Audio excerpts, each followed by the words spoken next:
Hello everybody, Aaron the Nintintrovert here, and welcome back to the channel. Today we're going to be playing some Super Mario World! Yahoo! And yeah, so this is a very classic game. Came out on the Super Nintendo back in 1990. You can see here I'm wearing my Super Mario World t-shirt. I've got my officially licensed wireless Super Nintendo controller that's for use with the Nintendo Switch. And yeah, because I've got a controller and a t-shirt for every occasion. But yeah, let's just hop right into it. So yeah, this game is it's a classic that I used to play all the time with my older brother growing up as kids.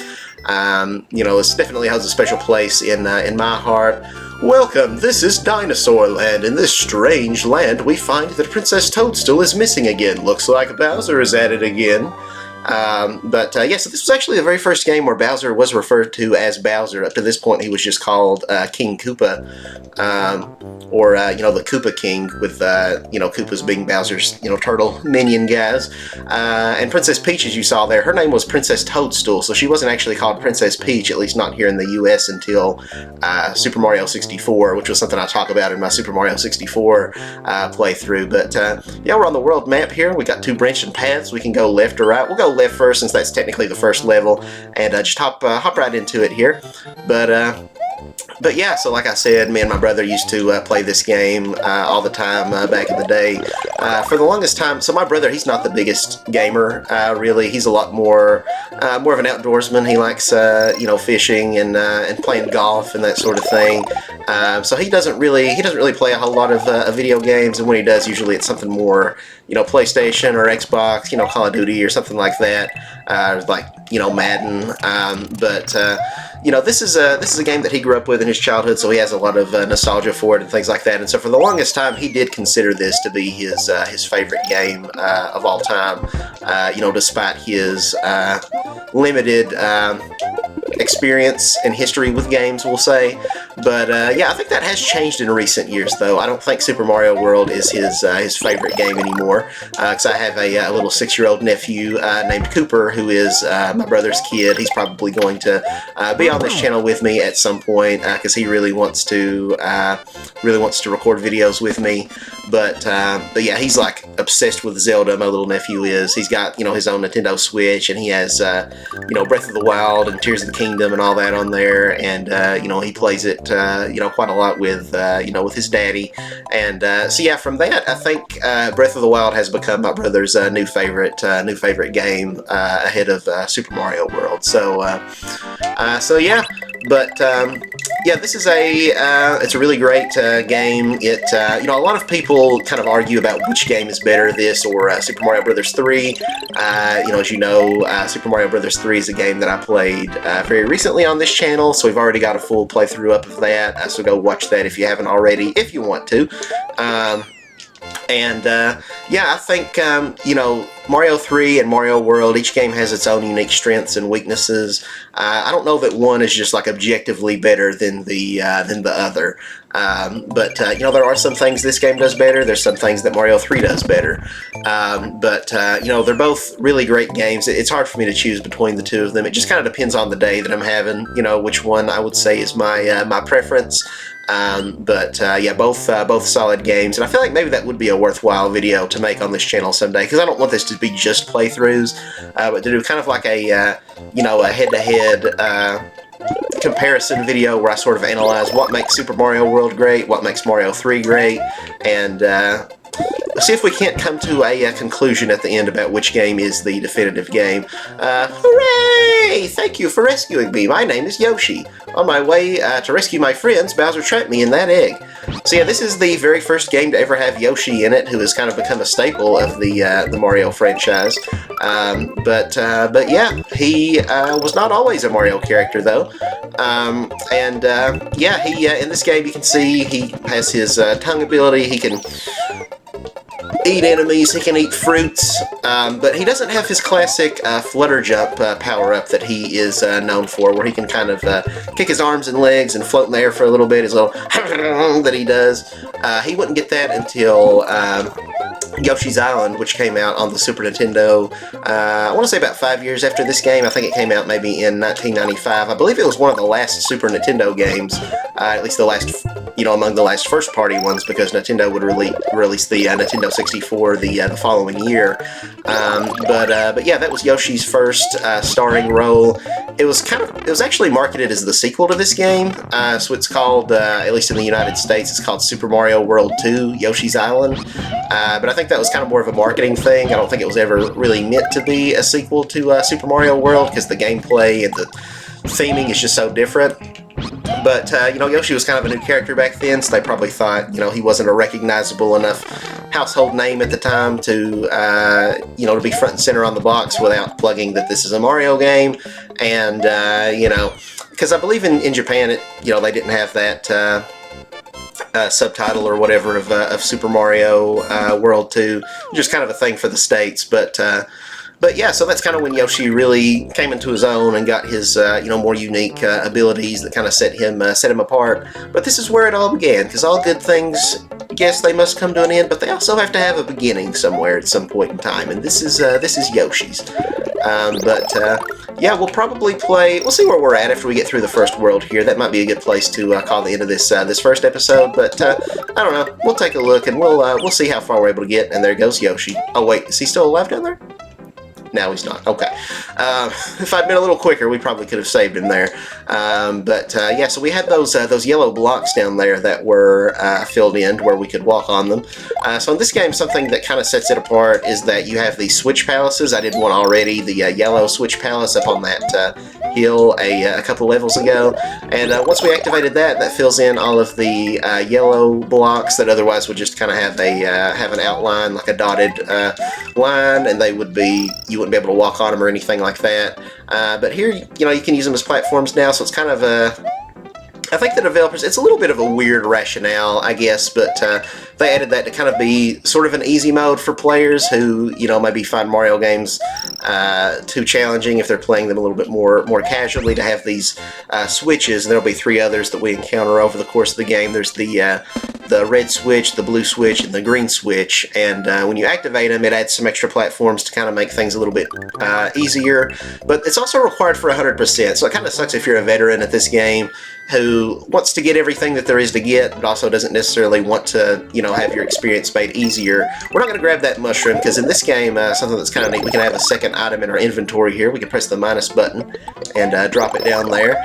And yeah, it's kind of weird. Like if you grab a power-up that's lesser, like if we got the mushroom, which is objectively worse than the fire flower, then that would replace our the fire flower. But yeah, this would be really helpful if we had Yoshi to just kind of eat these enemies here. They're called Pokies. Alas, Yoshi is he's dead, which means he's not going to appear in any other Mario games after this, because that was the one canonical Yoshi to exist. And yeah, he's extinct like the rest of the dinosaurs. Oh well, big sad. Anyway, so yeah, Mario World, this game introduced, once we get into the next world, we'll be getting our cape feather that lets Mario get a cape. It functions pretty similar to the raccoon suit from the previous game, Super Mario Bros. 3. Yeah, a lot of weird naming conventions. So I was talking about how Yoshi's Island was called Super Mario World 2 in America, but not elsewhere like in Japan and Europe. But this game in Japan was actually called Super Mario Bros. 4, whereas over here it was just called Super Mario World. So that's kind of interesting, I guess, that they kind of market these games differently in each region and kind of give them a different title. You could consider this the 4th Super Mario Brothers game, and I mean, it kind of is a direct continuation from Super Mario Brothers 3. We're on the castle level here, and the boss we'll be fighting is one of the Koopalings. I believe it's Larry Koopa, I want to say. And, so they are returning enemies from Mario 3. You fought them at the end of each of the airship levels in each world. And yeah, there's 7 Koopalings. Let's see if I can try to remember them all by name. I got a little mixed up last time. We got Larry, Lemmy, Ludwig, Iggy, Morton, Roy, and Wendy. Did I say Wendy? Oh gosh, that's a little embarrassing. my headset here, not my headset, but my camera is blocking part of the screen, and I couldn't see that hole there where I've got my computer set up. So it's our first death, not a no death playthrough, but that's okay. We're just here to have fun.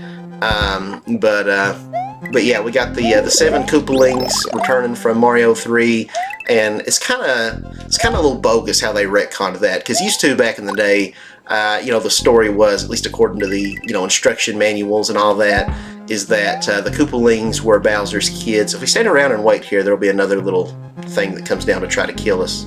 Nope, not today, Satan. Yeah, and here's old Larry. And just knock him into the lava there. Bada bing, bada boom, easy peasy. And, but yeah, originally it was like they were supposed to be Bowser's kids. That was like the canon thing, is like these are Bowser's 7 children. But then they kind of wrote that out of the games. In Super Mario Sunshine in 2002, they introduced Bowser Jr. And it was kind of like, no, Bowser Jr. is Bowser's only kid. The Koopalings, they're just minions. So kind of weird. Mario has defeated the demented Iggy Koopa in Castle Number 1 and rescued Yoshi's friend, who is still trapped in an egg. Together, they now travel to Donut Land. But yeah, I think in the GBA version, they maybe censored that or changed the dialogue there, because I guess, I don't know if demented, if some people would find that offensive, because like dementia or something, I don't know. Yeah, so that's, I think they maybe changed, I don't remember what they changed it to, but they used some other adjective instead of demented. But, yeah, we'll give it a save there. We've only been recording for 11 minutes, so let's keep going. That's a very short video. I like keeping these at least maybe 20 to 30 minutes is kind of the range I like to shoot for, but here we go. We got the Cape Feather, baby. So we're gonna build up speed, then we can jump, then we can kind of do this dive bomb cannonball thing here. I don't know what you want to call what Mario is doing here, but you can kind of dive down and then press the opposite direction, and Mario will kind of float back up. Yeah, I don't know what the logic is there with the aerodynamics of Mario's cape, but we'll do our best not to question it too much. I mean, this is a fat Italian man who eats mushrooms to get large and fights turtles and pipes, so it's probably best not to question it too much. We got a bunch of coins here, as typical with most Mario games. You grab 100, you get an extra life, bada bing, bada boom. Although lives probably won't be too much of a concern for us, but we'll still grab some coins while we're here. But yeah, this is kind of the main new power-up with this game. And I would kind of say, that's one of the areas where this game is maybe a little lacking compared to Mario 3, because the cape, it functions very similar to the raccoon suit from that game. But this is kind of this is pretty much it, besides Yoshi, who is a big deal. But you don't really have any other power-ups that change up Mario's core gameplay, like in Mario 3, where you had the frog suit, you had the hammer suit, you had just all these different power-ups at Mario's disposal that were really neat. You had the Tanuki suit, but in this game it's really just kind of the cape and then your standard fire flower and mushroom, and that's pretty much it. Which is a little disappointing, but Yoshi, he kind of can get augmented with different abilities based on what color Yoshi you have, and also if you eat certain types of Koopa shells, that can also change Yoshi's abilities, where he can, if you have the blue Yoshi, or if you eat a blue Koopa shell, Yoshi will grow wings and you'll be able to fly temporarily. Or if he is a red Yoshi or eats a red Koopa shell, then he can breathe fire. The yellow one lets him kind of like stomp and take out enemies that are in a short radius nearby. We got these enemies, which are kind of a weird Mario character. It's called Charging Chuck, is this guy's name. He's kind of a American football player enemy, I guess. I'm not sure. Well, this one here is throwing baseballs at us. So they're well-versed in all sports, I guess. As far as I know, they're all just called Charging Chuck, regardless of whether they're playing football, or I think there's like one later on that you fight that attacks you with I don't know if it's like soccer balls or what it's supposed to be, but why am I jumping through those? It's kind of weird. I don't know about the hitbox on some of these. But yeah, got a little matching game here. You get to play this after you get 100 points from the little goal post at the end. So this game's a little bit different in that you don't, grab the top of the flag at the end of a level. Instead, you have, this goal post. It's like these two vertical columns going up, and you got this bar in between them. And you have to try to grab that bar and try to get it when it's at the highest possible point. The higher it is, the more points you get. The most you can get is 50. And if you get enough of those points and you get 100 of them, then you get to play that little bonus tic-tac-toe game where you try to get as many in a row as you can to get extra lives. It's kind of a weird mechanic. Sometimes they do mix it up. More often than not, Mario is, grabbing the flagpole at the top in these 2D Mario games. But it is fun whenever they change it up, like in Mario 3, how it's kind of like a spinning roulette wheel, and you got to match 3 icons. You can either get 3 mushrooms or 3 fire flowers or 3 stars. But yeah, so now we're at an auto-scrolling level, which is kind of auto-scrollers are kind of sometimes they get a bad rep, sometimes unfairly, sometimes it's pretty warranted. This is one where it's not the most enthralling gameplay here, or just waiting for the level to scroll. Now, the airship levels for Mario 3, those are fun auto-scroller levels. But this one here, it's like, man, I wish the camera would just let me go at my own pace, because this is, it's kind of a claustrophobic level. There's not, there's just not a lot of moving you can do. You're in these tight corridors. But yeah, we will have to play this one twice, which is a little bit of a bummer, because there's a secret exit we can get here. That's something that this game introduces that wasn't in Mario 3. Some levels will have multiple exits. So we go up here and we got this key. We just got to put in the keyhole. I'm not sure how that works with Yoshi carrying it in his mouth. And that'll take us to a secret area here. And in this case, it is the Green Switch Palace. So yeah, let's go there, and we can kind of get a 1-up if we kick that shell and get all those Koopas, but we don't really need to worry about that. It's too much of a hassle, because we'd have to jump off our Yoshi, because Yoshi can't, spit out the shell there. But yeah, now we've got our green switches, or green blocks, rather, are filled in, so that'll be solid platforms we can use. And inside those, we get we always get one of the cape feathers, like I have in my inventory here, and like I'm using right now. But then we also have the yellow ones that we got earlier. Those ones will just give you a regular standard mushroom. And like I said, later on we'll be getting to the red and blue switch palaces. But those ones don't actually give you anything, which is kind of a little weird. Like they're just platforms. And I feel like I might have read or seen somewhere that that was kind of a scrapped thing, that originally they were going to give you power-ups when you hit the red and blue boxes. But in this game, that's not actually the case in the final product. I feel like that would have made the game probably a little bit better if we did have a couple more power-ups, like I said, and that probably would give this game the edge over Mario 3. But this game did still innovate in a lot of new ways, like having the branching paths, having where you can go back and replay levels in previous worlds.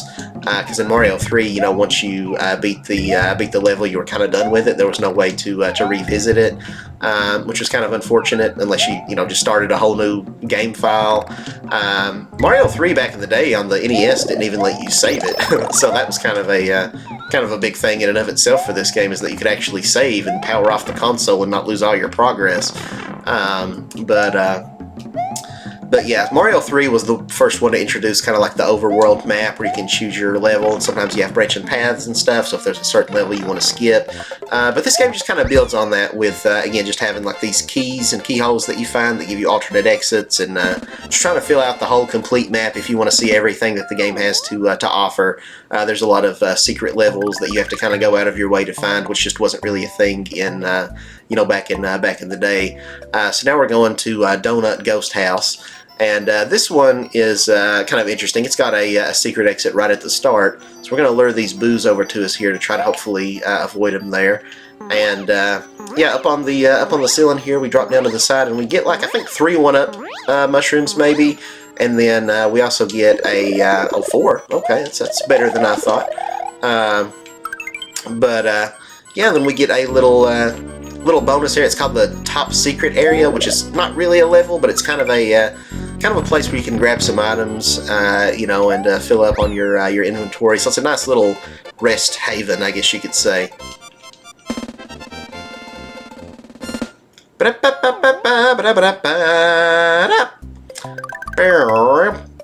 And so yeah, let's check out this top secret area here. There's not really a whole lot going on because we've got everything we need here. We've got our 2 capes, we got our Yoshi, we've got a pretty good loadout here.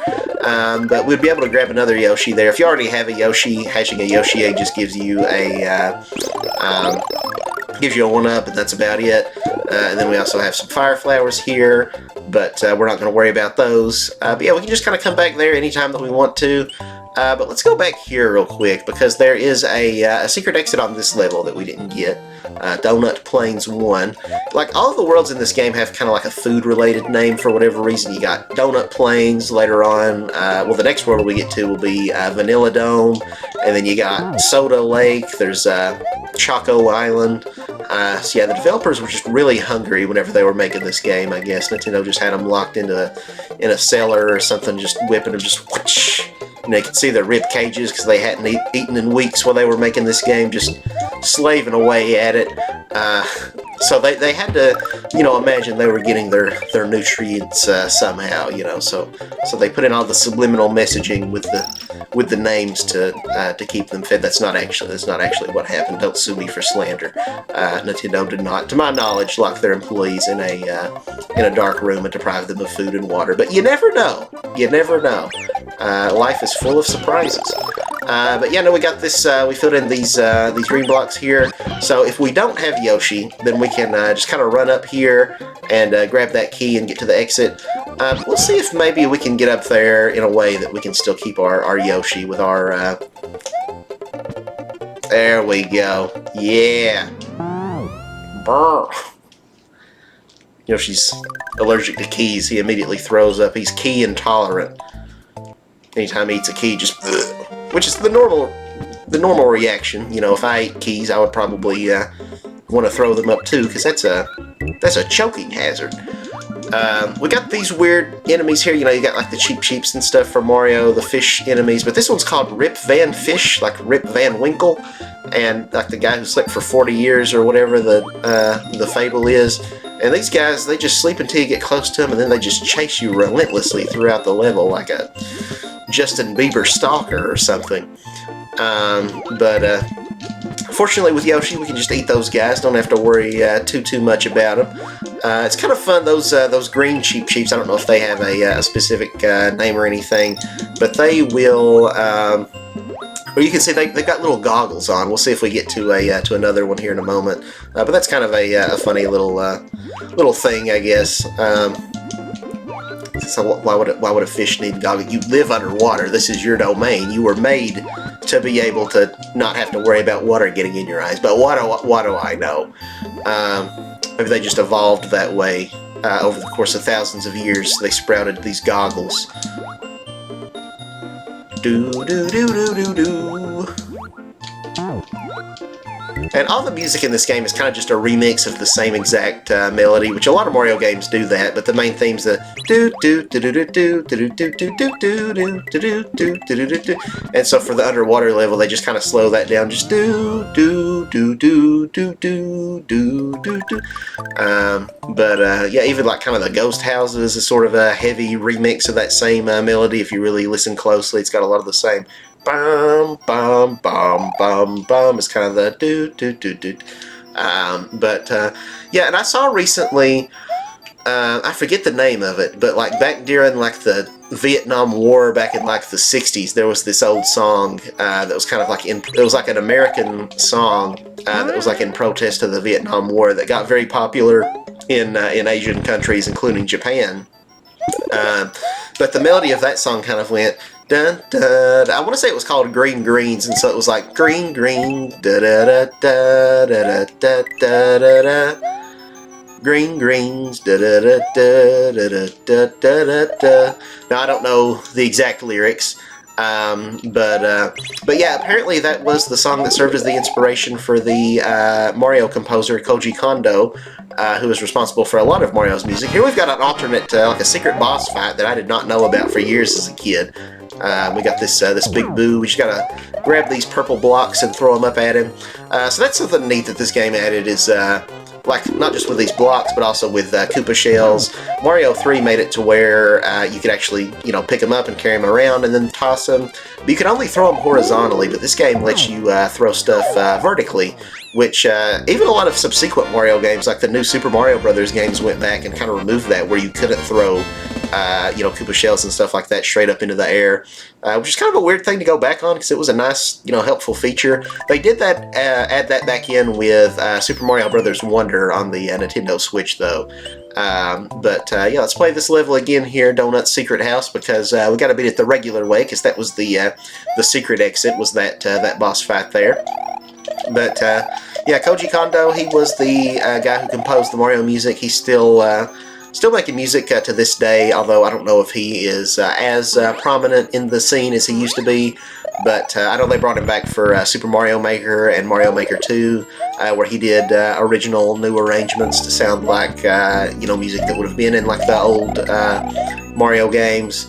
But yeah, he did the music for the original Super Mario Brothers, so he's the one who came up with the iconic do do do do do do and do do do do do do. The underground music. He came up with the star music. I want to say he did the music for Super Mario 64 as well. He of course did this game and Mario 3. But I think he did the music for Mario 64, and then I want to say he also did a lot of Zelda music, like the iconic Zelda's main theme, the do do do do do do do do do do do do do. So yeah, here we got a kind of an ice level here, and this is a weird thing. So we hit this block here, and it makes these coins come out, and I'm actually steering this. It's almost like a game of Snake. I guess maybe this was the original Snake. I don't know if Snake was a thing back then, but I'm guiding this by changing the directions on my control pad here, and it ends if I if it touches part of the other coins there, if you cross paths with it, and it'll go away eventually anyways. But to get it to last as long as you can, you gotta keep it from not intersecting itself and also not running into walls or blocks or anything like that. So that's got me curious now, though.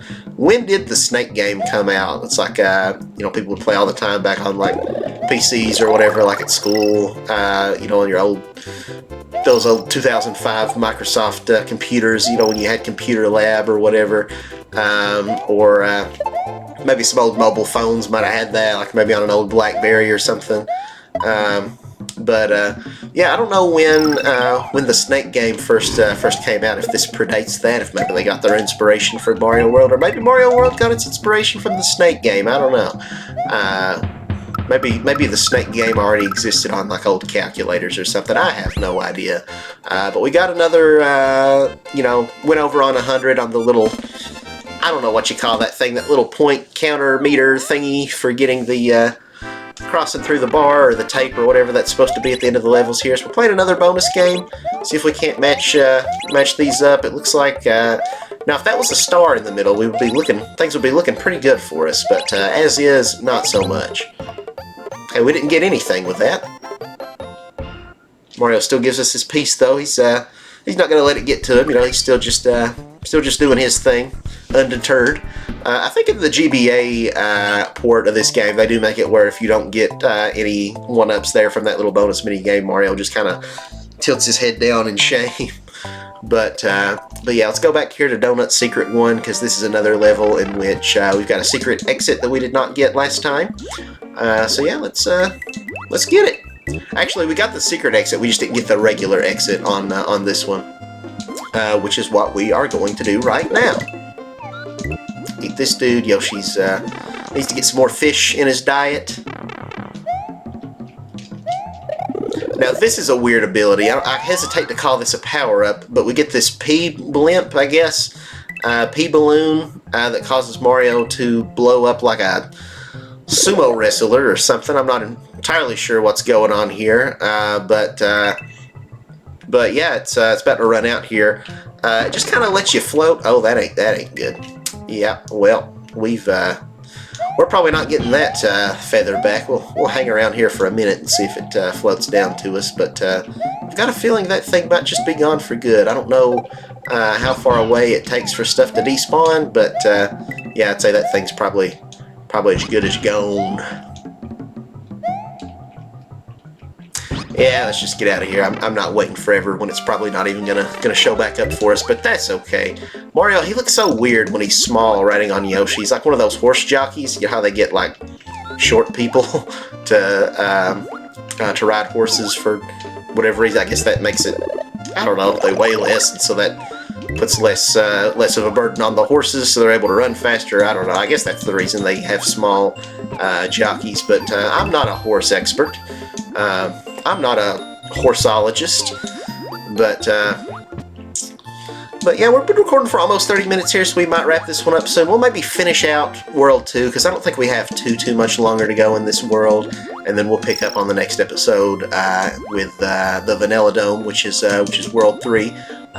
She's going to swallow that P-switch there. We don't need it, though. That's just to get that key, which we already got. But yeah, you do want to be careful about leaving stuff in Yoshi's mouth too long, because he is a swallower. He will not spit it out. But anyway, there's many jokes that can be made there, but I'm going to try my best to refrain. I don't think I grabbed that, but sure, I'll take the 29 there. I think I might have missed the bar, literally and figuratively speaking, but we'll take it. And yeah, what have we got here? We got a couple more levels. We need to play this one again and beat it the regular way. I've kind of been skipping the cutscene, but you can see here Mario, for whatever reason, is not allowed to take Yoshi into the castles or to the ghost house levels, so he kind of just drops him off outside and you know, goes in by himself. And I guess there's kind of a canon reason for that, maybe. Like in Super Mario 64 DS, on the Nintendo DS, obviously, you can play as Yoshi in that game. And in the ghost levels, if you try to eat one of the ghosts, the boos, Yoshi will just spit them out, and it'll say something about how you can't eat ghosts. And so yeah, I guess Yoshi, if he could come in here, would be kind of useless because he can't swallow ghosts. So I guess that's the reason Mario drops him off outside. But, you know, you think maybe Mario would get lonely. Maybe he would like the company to have somebody else there with him. But, you know, maybe Yoshi's just scared of ghosts and scared of castles. I don't know. Kind of like Appa from Avatar: The Last Airbender, where he doesn't like going inside of like caves and tunnels and stuff. Although then again, you can take Yoshi into the cave level, so I don't know. But let's go back here to the top secret area and grab ourselves some feathers.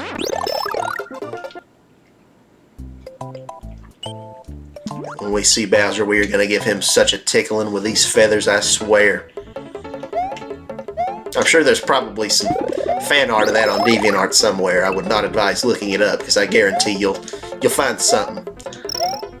You'll find some weird Rule 34 stuff out there. But yeah, so Yoshi, like I said, we eat the purple Koopas. Well, they look purple in the game. They're actually supposed to be blue. There's a lot of weird color palette issues in this game, which I'll probably talk more on later. But yeah, eating the blue enemies, purple, whatever you want to call them, will... are we going to die here? Okay, no, we're safe, thank goodness. But it'll enable Yoshi to temporarily fly, so that's always nice. This is the introduction of this little Mario enemy here called Fuzzies. These guys are fuzzies, and hence the name. They're very fuzzy. We don't want to touch them, though, because they will hurt us. I kind of skipped over that level. I just kind of flew over it, so you didn't get to see the whole gimmick. There's some on and off switches you hit that kind of change up the level. They're kind of a big thing in Mario Maker that first appeared here. But we'll see it more later. So we haven't completely missed our window of opportunity.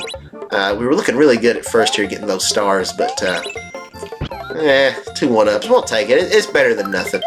I'm not the greatest at the matching games. I'm sure there's probably a very specific way you can get them if you really stand in exactly this spot and jump, and you'll get it every time, but I don't know. I don't know what that is.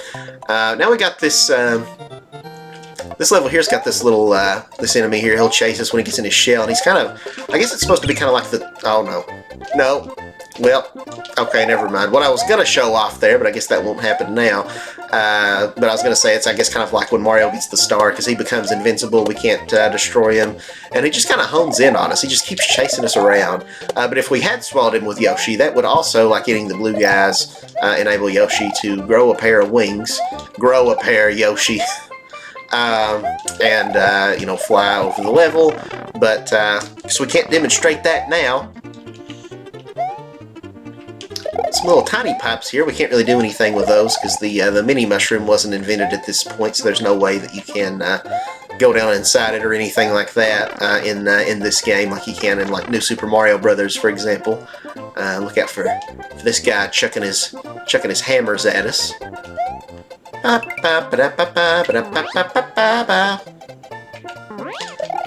We got our checkpoint here, which is represented by these smaller goalposts here that's midway throughout the level. I think this was the first Mario game to have visible checkpoints. Like, you know, you would get checkpoints in the original Super Mario Brothers and also like Mario 3 and stuff, but you never actually saw it, so you never really knew if you had gotten a checkpoint or not until, like, if you die, then you restart the level, like, oh, am I halfway through the level or am I back at the beginning? But although, actually, now that I'm thinking about it, I'm not so sure that Mario 3 even has checkpoints.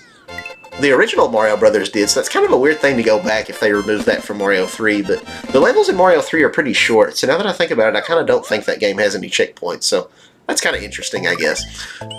But yeah, now we're on to Morton's Castle, another of the Koopalings here that we're going to take down, and then we'll probably call it a wrap for the video there. And let's see if I can get the, there's a little secret area we can get up to. It's a little tricky. And by that I mean it's very tricky. Well, maybe not so tricky now because that one guy disappeared. Let's see if we can, yeah, fly up here. Yeah, I think that might have been a glitch there where he despawned. Will this kill us? Will this kill me if I... Okay, no. I was seeing if there was like a... If I could glitch myself to death there. But we can take this alternate route, do a little bonus game here. It's kind of just a get lucky matching game. So that one's good. Missed that one. Missed that one. We're not going to get any one-ups here, are we? We got to get them in the right order. The middle is cursed. Oh, that's sad. Not a single extra life there, but when it's right, it gives us that little circle. Because you know, a check in Japan, the circle, and I don't know if that applies to other Asian countries as well, but it's kind of interesting. But you know how we have like a check mark in America to signalize that you got the correct answer, right? You got X's and then you've got check marks. In Japan, it's more X's and O's, like tic-tac-toe or something, where the O signifies correct, whereas, you know, the X is, you know, the X still applies. And but that's the reason, if you look at the Sony PlayStation controller, why that it has a circle button and an X button on there, because the X button usually means, you know, go back, you know, you want to delete the last thing you did, whereas the O is supposed to be like a check mark for like confirm, yes. But although it's kind of weird, so for that reason, as I understand it, and this gets a little confusing, but I think the button layout, like the buttons have different functions in Japan on the PlayStation, because in the States, usually the X button is the one that you press to confirm your actions, like you know, if you you know, do you want to save these settings, yes or no? Usually X would be the yes, and then like, you know, either circle or square or something would be the button for no. But that's just because where those symbols don't have that same association in the States, where circle doesn't necessarily mean yes over here. I hope I'm doing a good job explaining this. I feel like there's a good chance people at home are just have no idea what I'm talking about and just brain short-circuiting. It's like the little hamster wheel running around, because I don't know. It's a little confusing, but. So that's a fun fact if you understood what I was trying to say there, but you may very well not have. If so, I apologize for not being able to explain that a little bit better, but yeah. In Japan, circle equals check mark, basically. Yeah, that's another level in the book. Something I was going to say, too, you got the Thwomp enemies, of course, that first appeared in Mario 3 that come down from the ceiling and try to crush you. But those little baby ones at the start of the level that were hopping around, those are called Thwimps. Which is that's kind of fun. Morton Koopa Jr. of Castle Number 2 is now just a memory. The next area is the underground Vanilla Dome. What traps await Mario in this new world? What will become of Princess Toadstool? Find out on the next episode of Dragon Ball Z. But yeah, I think we will call it there. Gate's gonna open up there for us here, and yeah, next episode we'll pick up with the Vanilla Dome, and yeah, we'll see. We'll maybe beat 2 worlds again in the next episode, but I don't know. We'll see.